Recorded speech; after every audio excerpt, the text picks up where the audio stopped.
Bugun qo'shqonlarimizga vitaminli yem tayyorlaymiz.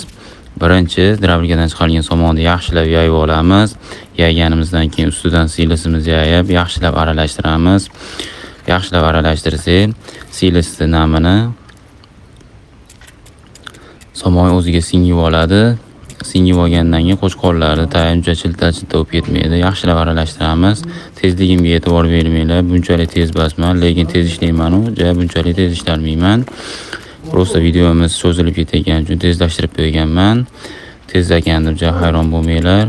Aralashtirganimizdan keyin ustidan yana siylisimizni sepib, yaxshilab aralashtiramiz.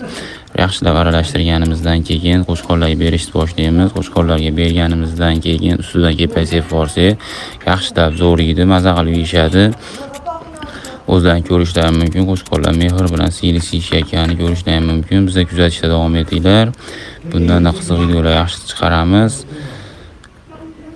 Podpiska bosishni unutmanglar.